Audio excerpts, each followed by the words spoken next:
Well, that was all a little bit more stressful than it needed to be, but Arsenal get the win 2-0 against Brentford and a deserved win. I think the overall headline, the main takeaway should be Arsenal were very good, deserved the win. I think we're value for 2, maybe 3 goals in that first half, or at least create enough openings. That was the frustrating thing about Arsenal. There's so many times I thought, great build up. You pass through the lines. You can see what Erdegaard's adding to this team. Zubimendi's cooking. The team are working their way through. Declan Rice is playing box to box. He's having a lot of joy in those half spaces. We're getting to that very kind of final action and then getting it wrong. And that was the only frustrating thing for me, because what it led to was a little bit of a tense end to a game that actually Arsenal were pretty good in. So in a 2-0 win that we should be saying, yeah, comfortable, deserved, keep things moving, there's probably a little bit too much tension in us after that one. But that's the nature of a title race, and I suppose we have to get used to that. Not every ball is going to end up in the back of the net. Mikel Merino gets another goal. We're going to talk about him in real detail on the Goonerverse when we do the live stream, when we do our player ratings, and we'll talk about him. And we've got to ask the question, is he the best 9 at the club? Is he the best finisher we have? Is he the best goal scorer, the best focal point up front? Because whoever Mikel Arteta goes for in that position, they need to drop into midfield to help out. They need to lead the line, but they have to take their chances and score goals. And he took it again. Another brilliant header, which we'll talk about in more detail. And ultimately, Mikel Arteta was able to get this win while resting and rotating players, but injuries prove a topic of conversation once more. So, let's go into the 11. What did he do? Ben White came in. Mosquera and Nkapie kept their partnership at the back, with Saliba not back in time, and Calafiori started left back. In midfield, Rice, Zubimendi and Erdegaard was welcome back. So we haven't seen that midfield 3 too many times this season, if at all. This might be the first time they started together. No, probably not the first, but honestly, it's probably not more than 2-3 times. With the front 3 of Madueke, Merino and Martinelli. Now, a few things tactically I really liked about the game. Ben White overlapping Madueke, supporting him lots. We'll talk about Merino's goal because those two were brilliant and were combining really well through the game. But it was really good to see the Ben White dynamic down that right-hand side. I'm a huge Jurrien Timber fan. I've got no problem with people putting him in the best in the world right back conversation. By all means, have that debate. You're not going to have me stopping you, but what it does sometimes is take away from the brilliance of Ben White that doesn't get talked about enough. What Ben did today, Benjamin, I should remember it's Benjamin White. What White did today was provide another outlet, another way forward, he was just picking up pockets and areas of the team that I think he picks up and finds instinctively better than Timber. And it's not that he goes and stands in areas that Timber doesn't, it's that he times his runs and his movements and his communications, understanding what the right winger needs that little bit more than Jurrien Timber, who, by the way, came on from Mosquera and was absolutely sensational. But again, let's go through the game. Martinelli on the left was playing a real free roaming role, which is interesting because when our left winger is given a free roaming role, Calafiori as the left back is probably going to hug the touchline overlap, right? But actually the two of them were in a really free-flowing role between them. And I think they just had an understanding. If one of you moves central, the other's got to hug the touchline. But they had that understanding. I never felt like there was a lack of width. In fact, sometimes Declan Rice went all the way out there to be the supporting runner to whoever had the ball, whoever had possession on that left-hand side. So the dynamics on the left worked really well. And Calafiori is having a sensational season. He was magnificent tonight. I mean, I have to ask, and let me know in the comments, like, who doesn't rate Calafiori at this point? Who doesn't think he can be a starting left back for us?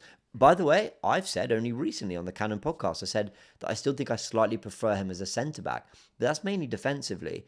Going forward, wow, he's just such a marauder for us, and I love that because I don't know how many players we have like that in the team who just carry so brilliantly in tight spaces and drive up the pitch. So then we get on to how the game really played out. And at this point, we're looking at, Madueke. He was coming to life. Some real good skill. Now, not everything came off for him. Not everything came off for Martin Erdegaard either. We'll talk about them in detail in the live player ratings we'll do. Please go join us. That's on the Goonerverse later tonight. But I did think it was good watching Erdegaard and Madueke both trying to make things happen. Even if they were getting it wrong, I was actually feeling quite forgiving. I was going, you know what, but fair, you're trying to make things happen, whether it be a back heel, whether it be a flick between two players, whether it be a carry, whether it be a dribble in space that wasn't there. But I liked it. I felt there was a bravery to their play.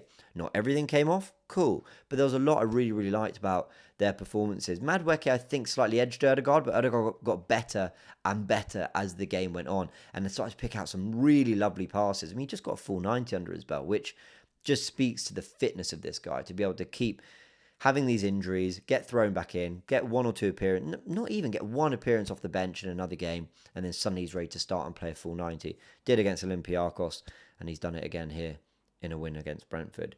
Madueke, though, gets the ball, and he fronts up the fullback. He had a really good battle with Henry, who Henry actually managed to get in front of him a few times. There was one moment where Declan Rice whipped it with his left foot across the box and Henry got there. There were a few other blocks where Madueke got his way around, but the Brentford defenders got around him. There was another lovely piece of skill from Mosquera where he sort of just slipped the pass into Madueke and you think take a touch and finish it, but Henry got in front and made the tackle. So they had a good battle there, but Madueke came out quite a few times as well on top. And what he does is he drags that back heel towards, is that back? It's like a drag back.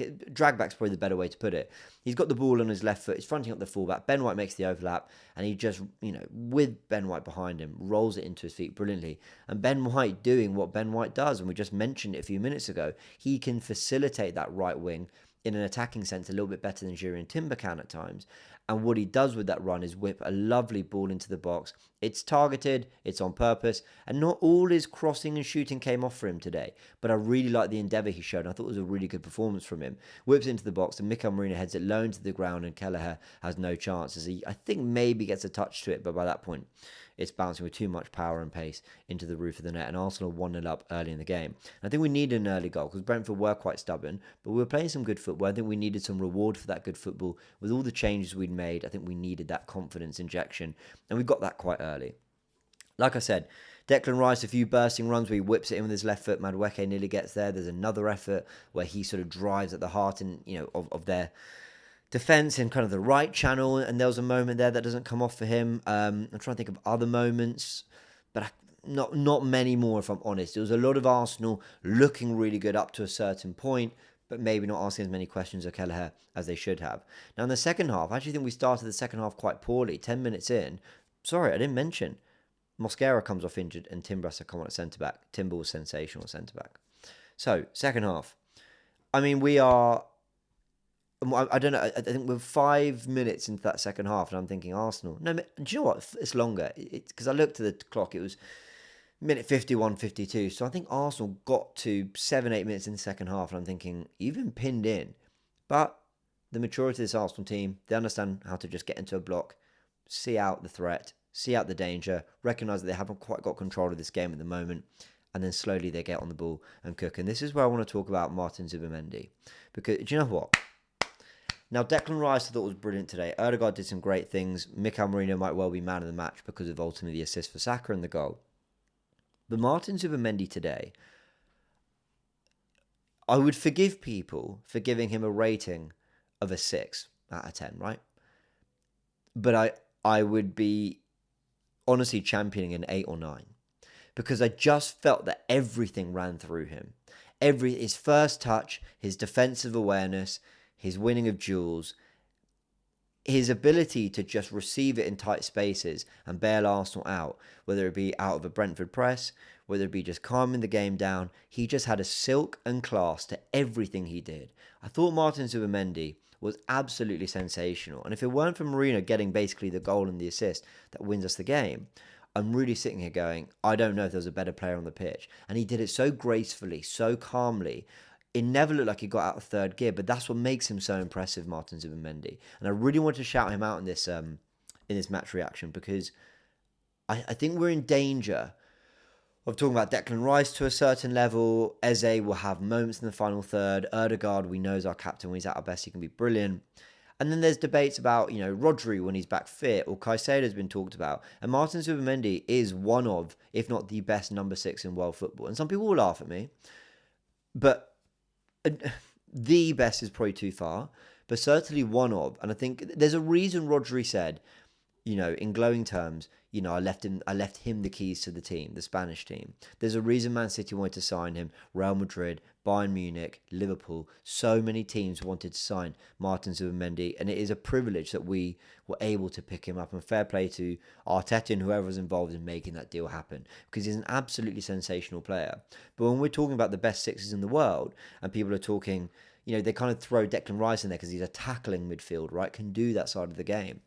But I think Martin Zubimendi has to be talked about at least. I think he is that good. And I think there's a reason that he is playing at the heart of some of the best functioning midfields in world football in Arsenal and Spain right now. But anyway, I wanted to say that on it. I think he's a terrific player, and I just think he deserves more flowers. But he's had some off games. I'll be real. Chelsea wasn't his very best, although on rewatch was a bit better than I think we gave him credit for.